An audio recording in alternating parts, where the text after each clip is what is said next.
KA Paul గారు press meet పెట్టి మరి ఈ సంధ్య థియేటర్ ఇష్యూ పైన అలాగే అల్లు అర్జున్ గారి పైన కొంచెం సీరియస్ అయ్యారని తెలుస్తుంది. సో ఆయన ఏం మాట్లాడుతున్నారు అయితే కేఏ పాల్ ఫస్ట్ నుంచి కూడా కాంగ్రెస్ పార్టీకి సపోర్ట్ చేస్తున్నాడు, రేవంత్ రెడ్డికి సపోర్ట్ చేస్తున్నాడు.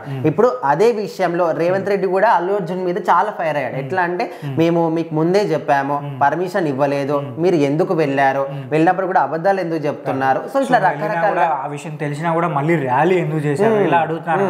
రోడ్ షోకి మేము పర్మిషన్ ఇవ్వలేదు, నువ్వు రోడ్ షో ఎందుకు చేసావు, అక్కడ మహిళ చనిపోయిందని చెప్పినప్పటికీ కూడా మీరు అక్కడ నుంచి వెళ్ళలేదు, వెళ్ళినప్పటికీ కూడా మళ్ళీ రోడ్ షోనే చేస్తూ ఇలా. సో ఇవన్నీ కూడా అసెంబ్లీలో కూడా సీఎం రేవంత్ రెడ్డి ప్రస్తావించాడు. సో వాటికి గాను చాలా మంది కూడా రకరకాలుగా రియాక్ట్ అవుతున్నారు. కొంతమంది రేవంత్ రెడ్డి చెప్పిన వ్యాఖ్యల్ని సపోర్ట్ చేస్తున్నారు, కొంతమంది అపోజ్ చేస్తారు, ఇంకొంతమంది అర్జున్ సపోర్ట్ చేస్తారు, ఇంకొంతమంది అపోజ్ చేస్తున్నారు. సో మొత్తానికైతే ఈ ఇష్యూ అనేది దేశవ్యాప్తంగా కూడా ఇప్పటి ఒక సంచలనం అనమాట. పాన్ వాల్ రేంజ్ లో ఒక సినిమా అనేది ఇంతవరకు ఏ సినిమా కూడా సాధించని కలెక్షన్ అంటే తక్కువ సమయంలో సాధించింది, దాని వల్ల ఇంత క్రేజ్ వచ్చింది. సో అలాంటి ఒక సినిమా గురించి, అలాంటి ఒక హీరో గురించి ఇప్పుడు ఇంత పెద్ద రచన జరగడం అనేది ప్రతి ఒక్కరు కూడా మాట్లాడుకుంటున్నారు. సో ఇప్పుడు తాజాగా కేఏ పాల్ కూడా దీనికి రియాక్ట్ అయ్యాడు.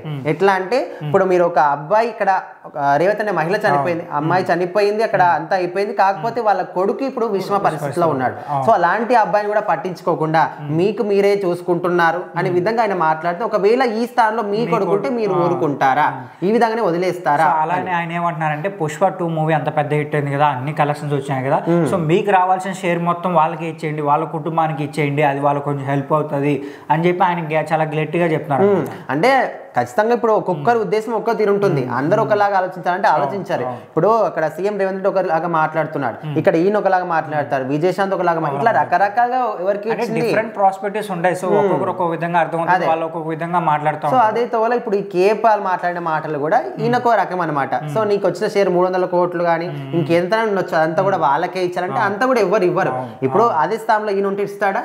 ఇవ్వడు కదా. సో అక్కడ కుటుంబం నష్టపోయింది, ఒక వ్యక్తి, ఒక అబ్బాయి అయితే విషమ పరిస్థితిలో ఉన్నాడు, వాళ్ళ గురించి ఆల్రెడీ చూసుకుంటున్నారు, డైలీ ఎప్పటికప్పుడు హెల్త్ గురించి తెలుసుకుంటున్నారు, కండిషన్ గురించి తెలుసుకుంటున్నారు, ఇప్పుడే కోలుకుంటున్నారు అనే విషయం కూడా వైద్యులు అయితే చెప్పడం జరిగింది. సో మొత్తానికి వాళ్ళ నాన్నగారు భాస్కర్ కూడా బయటకు వచ్చి చెప్పాడు, మాకు ఆలోచన నుంచి మంచి సపోర్ట్ ఉంది, కేసు నేను వెనక్కి తీసుకుంటాననే విధంగా కూడా చెప్పాడు. సో మొత్తానికి అయితే కేఏ పాల్ చెప్పిన మాటలు కొంతమంది సపోర్ట్ చేస్తున్నారు, చాలా మంది కూడా అపోజ్ చేస్తున్నారు. సో మరి చూద్దాం నెక్స్ట్ ఏం జరుగుతుంది ఈ శ్రీతేజ విషయంలో, వాళ్ళ కుటుంబానికి ఎలాంటి సపోర్ట్ ఇస్తారు అల్లు అర్జున్ అని.